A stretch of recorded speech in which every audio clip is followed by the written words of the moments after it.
Hi, I'm Tim and welcome to this video. I thought it's time that I got caught up on doing some videos. So in this video, what we're going to be doing is, seeing as my previous videos for jellyfin and plex were very popular, I thought we'd do one for Emby. If you didn't already know, that jellyfin is also based on Emby. So what we're going to be doing in this video is getting Emby set up on a UGREEN NAS in a Docker container. So if you want to look at installing Emby instead of plex or jellyfin, keep watching this video and I'll show you how. So here we are, and I've logged into my UGREEN NAS. And what you first need to do is, as I mentioned in the video intro, is you need to install Docker. So to do that, you would go to the App Center, use the search bar at the top, type in Docker, and then you get the search results for Docker. So all you do is click install, wait for it to install, and then it should appear with the Docker icon on your desktop like it has done here. So what you need to do first, before we go into Docker, is we need to create some folders. So to do this, you would click on Files. Then you will see I've got some folders here. So the folder with all my media, so pictures, videos, TV episodes and movies and music, are all stored in my multimedia folder here. So if we click on multimedia, you'll see that I've got movies, music, pictures and TV shows. So these are the folders that we're going to be linking into Emby Media Server so that we can share the media within these folders into Emby for streaming on our home network. So now that we've confirmed the folders for our media, what we need to do is create a folder where the system will store all the settings for Emby Media Server. So to do this, we'll click on plus under shared folder here. So click plus, create shared folder.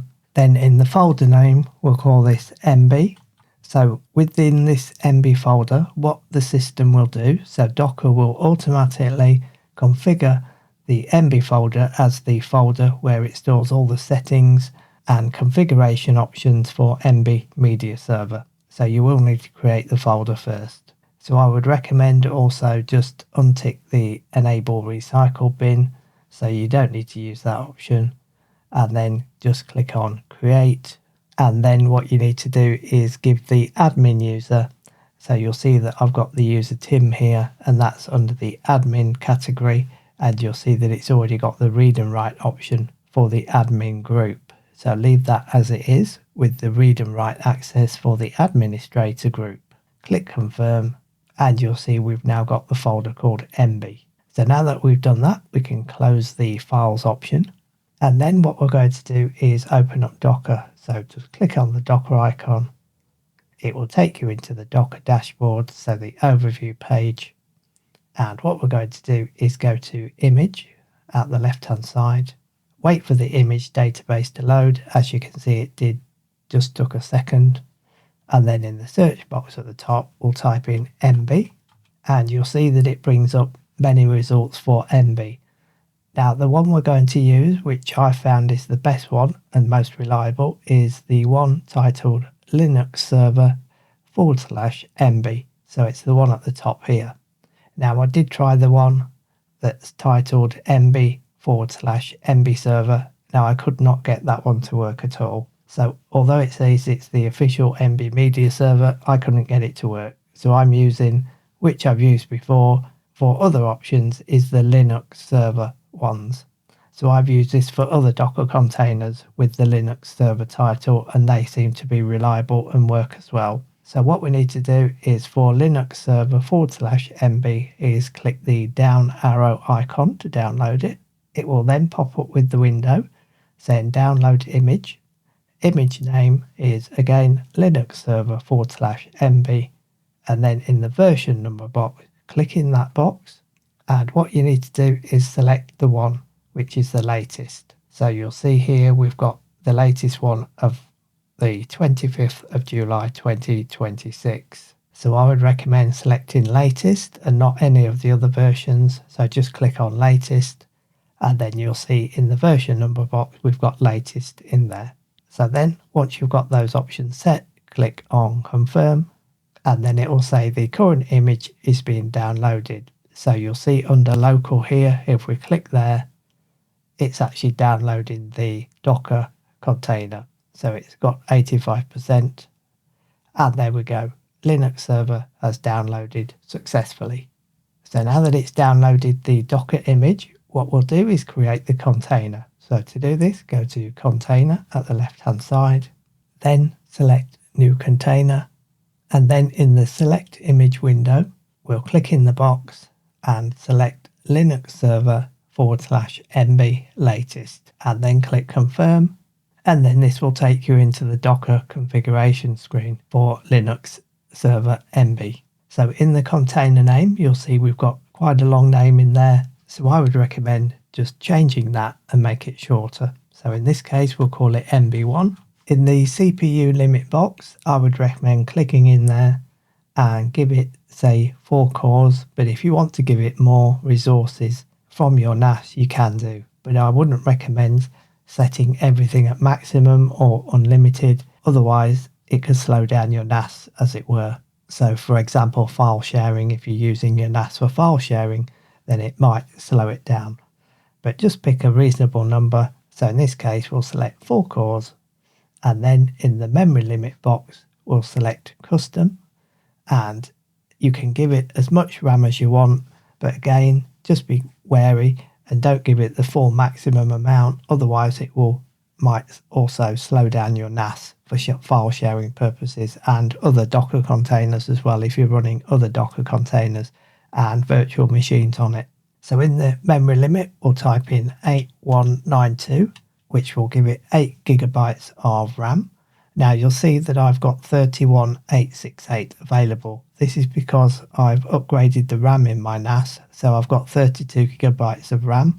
So I could actually increase the RAM if I wanted to, but for this example, we'll give it 8192, which is 8 gigabytes. Then for the auto restart option, if you want to enable the Docker container for Emby to restart whenever you restart your NAS, power down, power off your NAS, for example, it will automatically restart the Emby Media Server.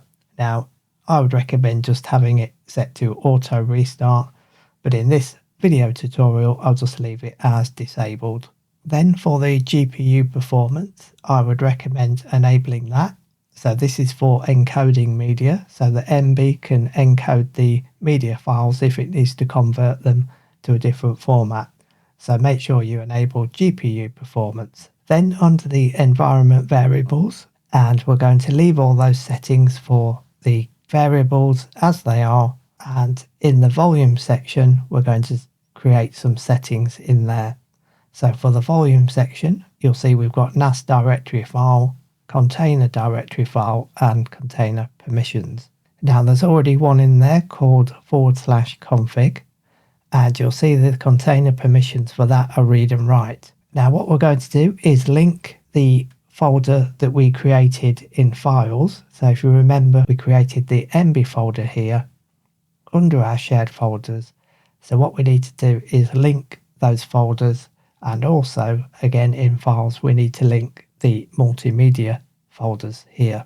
So to do this, under the volume section in the NAS directory /file, we're going to click in that box, and with the pop-up window that appears, we're going to select Emby. So highlight Emby by clicking on it once and then click confirm.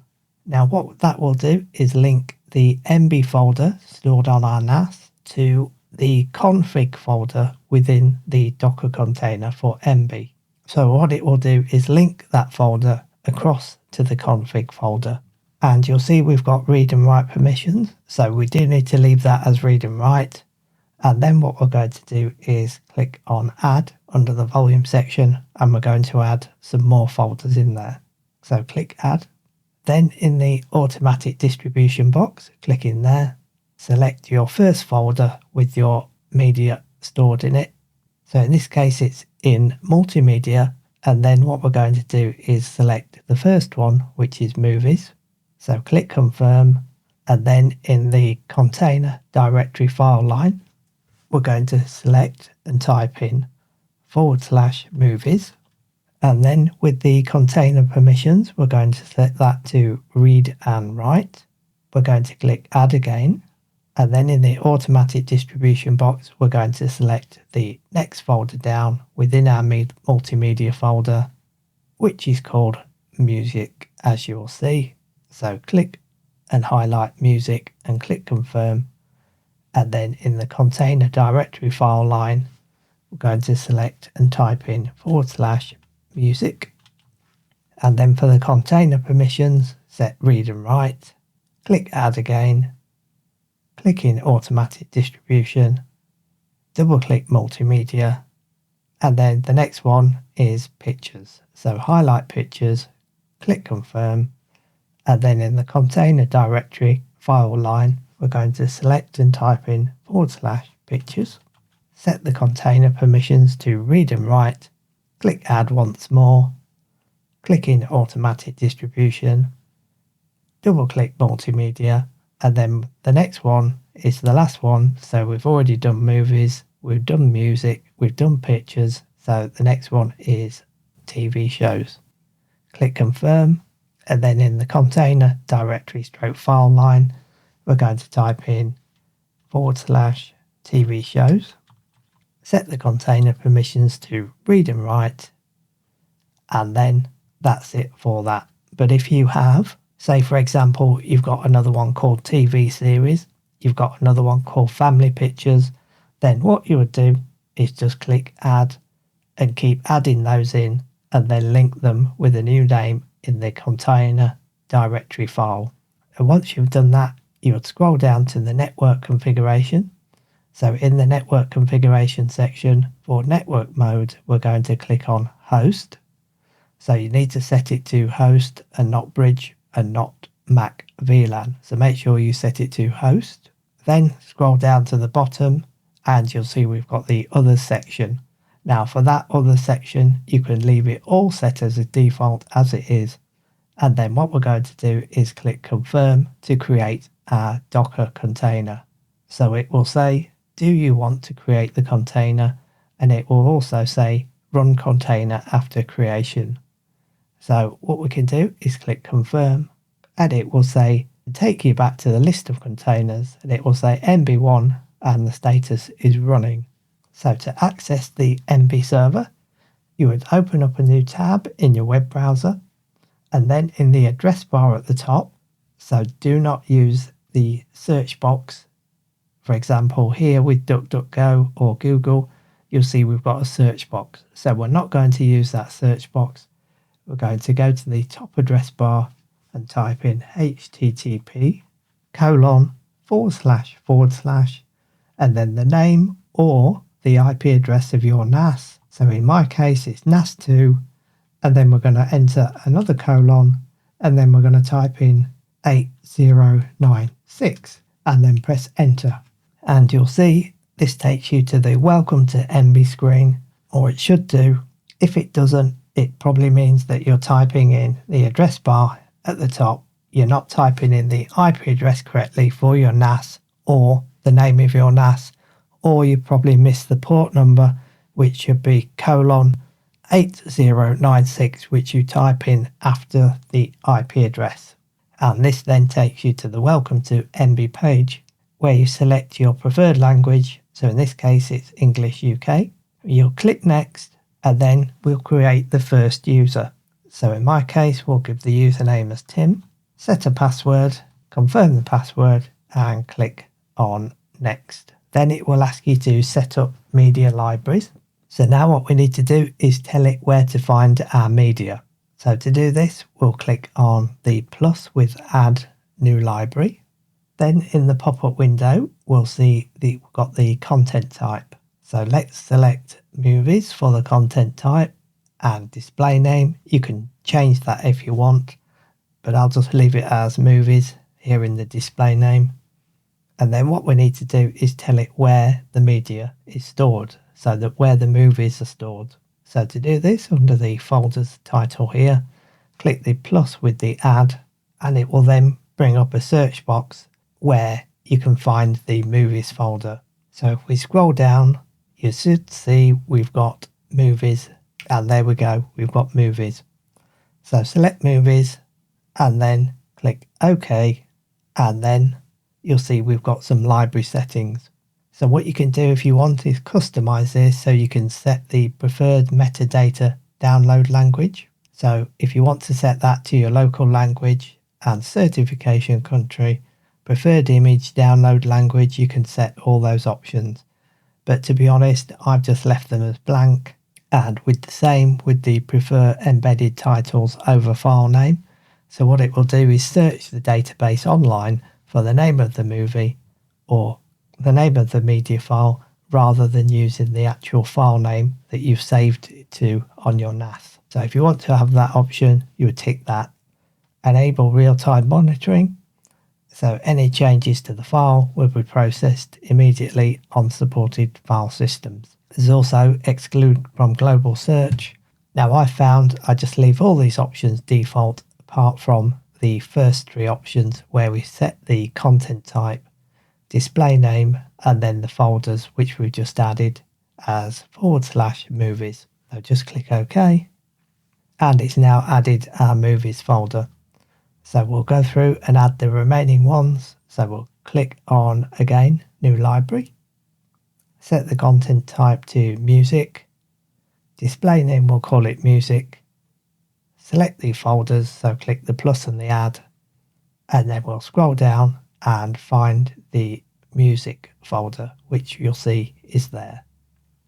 Click OK, and then OK again, add new library, content type, TV shows, click the folders, so click add, then search for TV shows, which we should find there near the bottom, TV shows, click OK, click OK again, and then the final one we'll set to home videos and photos. So in the display name, it doesn't have any home videos in there, so we'll just call it photos, so we'll rename that. Click folder, search for pictures. So pictures, if you remember, we called it pictures instead of photos, but that doesn't matter. Click OK, OK again, and now we have our 4 media libraries in there.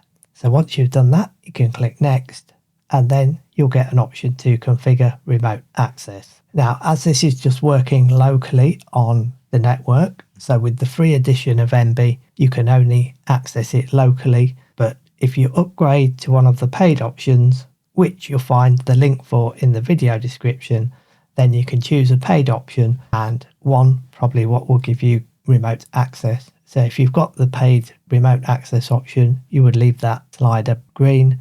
So to enable it, keep it green. But because I'm using this just locally, we'll disable that.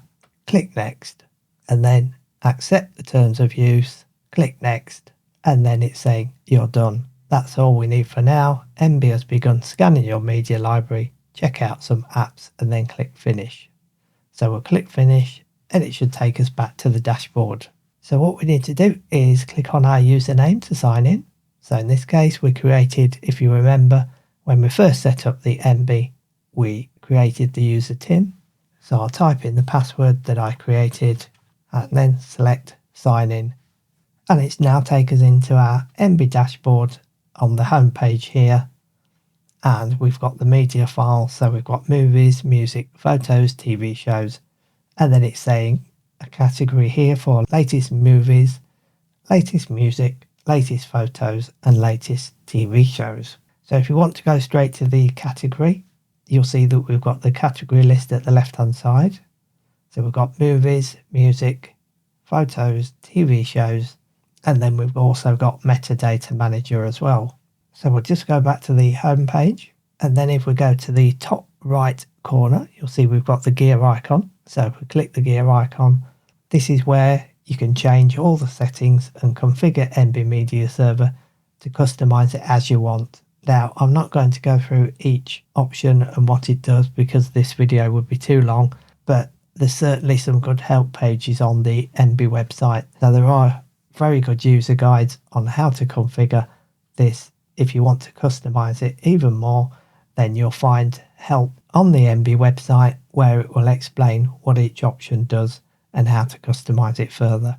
So that will do it for this video. Hope you found this video useful in an insight into Emby Media Server as an alternative to Plex and Jellyfin, and also of course a cheaper option. So thanks for watching this video. Hope you found it useful. Take care, and I'll be back soon with more videos. Bye for now.